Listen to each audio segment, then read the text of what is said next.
Hey guys, we are getting further and further into winter, a little bit less going on the farm outside, so there's not as much stuff to talk about on what's going on out there. But this is the time of year where I really start to dig into my pockets of content ideas that have been provided to me by you guys, my awesome viewers. And that's what we're going to talk about today. I'm going to tell you about my experience saving money to start my farm before I did. So I saved money with a job called tree planting, and I'll kind of talk about how I did it, how I set goals and stuff like that. But just a reminder, if you have a subject idea that you'd think you'd like me to make a video about, if I haven't done it before, put it in the comment section, and the one with the most amount of likes will be a video that I will do a video on. Might not be the next one, but I'll put it in the list and make a video about it. So let's get into it. Okay, so when I started my farm, or before I started my farm I should say, I didn't really know what I was going to do. And again, if you haven't seen that story video, check that out. But when I started saving money to start this farm, I didn't really know what it was going to be. I didn't know it would be an urban farm even. I was saving money to initially buy land, which is something I'm in the process of doing now. But that was really hard to do back then. I didn't have enough financials to get a mortgage. You know, I had student debt and stuff like that. So buying land was an option for me. That's, in a real nutshell, how I got into urban farming, or why I arrived at urban farming. But I did a job for 9 years that really, in a way, made me who I am today. At least was a significant contributor to who I am today, where my work ethic comes from. And this is a job called tree planting. It's a thing that a lot of, maybe not so much anymore, but it used to be a thing that a lot of Canadian students would do to put themselves through school. And it's piecework. So we're going out and planting softwood trees in forested or deforested cut blocks and replanting trees, basically. So we're working for the logging companies essentially, or sometimes the government through the Ministry of Forests. Needless to say, it's a job that people can make a lot of money at least that's what it was like back then. It was piecework, so you're getting paid by the tree, and it was my first experience in a sort of entrepreneurial environment, because there were ups and downs to the days. You know, there was some days that were really, really bad, some days that were really, really good. The better I got at it, the more consistent my average became. But in the early years, like I remember the first couple years of tree planting, it was suffering. Like there was some days I wasn't even making minimum wage, and I was out for 12 hours. Like I remember one 12-hour day, I think I made $50. So that's a good thing, because that's what being an entrepreneur is all about. You're going to put in a lot of time and get very little return, but you need to keep an open mind to the big picture, that's part of it. Learning to grind through and figure things out are what being an entrepreneur is all about. And so back then, I, like, maybe not the beginning, but near, I'd say the last 3 or 4 years of my tree planting career, one thing I started to do that really allowed me to be more consistent with my numbers and effectively make more money is I put everything into spreadsheets. And so, like I said, it was piecework. So we were getting anywhere between 14 to sometimes as high as 28, 30 cents per tree. And that price differs based on the difficulty of the land, like how steep it is, how easily accessible the soil is, and all these kinds of other things. But there's a lot of variation that could be in your days. And so I started to track. I used a spreadsheet, and I would track my how much I made each day, and I started to basically look at averages. And so I would figure out, almost like I plan a farming season, look at how many days do I have to make a certain amount of money. So I would set a goal for myself based on previous information. This is what's great about spreadsheets, is I would go, okay, well last year I had a $350 a day average. This year, maybe I can get that average up to $375 or $400. If I do this many days, how much money is that? And so I would come up with a gross figure at the end, and then I would basically just make sure that every day I was meeting or exceeding my average. And if I had a couple days that were below the average that I wanted, I'd have to really hustle the next couple days.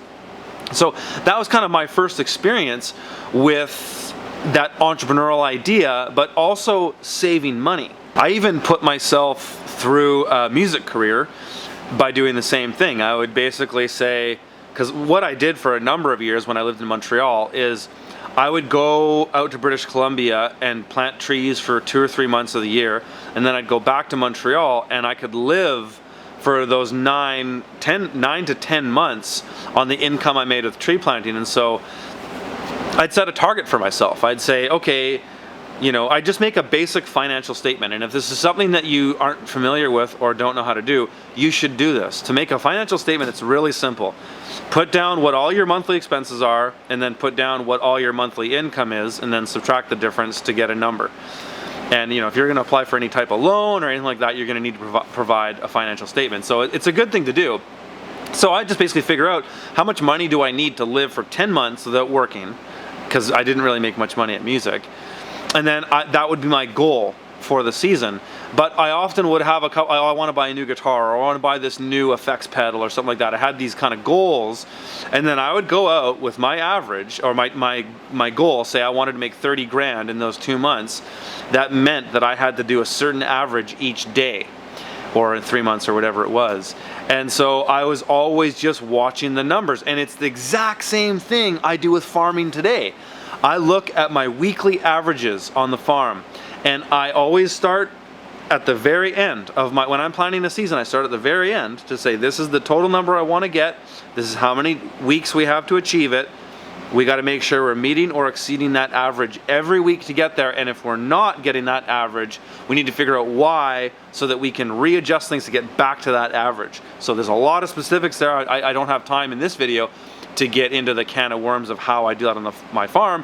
If you've watched a lot of my videos, I've covered this in my vlogs, but I haven't done anything specifically on it. So really what it came down to is having a clear goal on what I needed to do. And this was the exact same thing in the last year that I tree planted, where I knew I wanted to save money for a farm or something. And I had a number, and my number then was I had a short season that year. I wanted to leave with 14 grand in cash. So, you might do 30 grand in a season, but it's a gross. So my goal in my last season of tree planting was to have 14 grand cash, because I felt that was a number that I could do something with.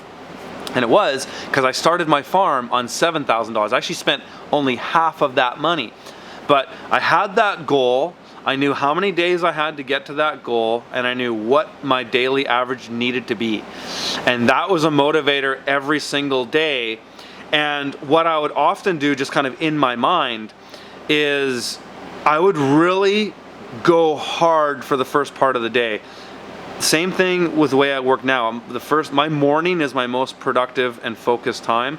So every day I would go at it really hard until noon, until I took a lunch break. And I would try to get well over half of what I needed to do that day, knowing that as I'm later in the day, my energy is declining, the temperature is warming up, it's harder to work, that I might only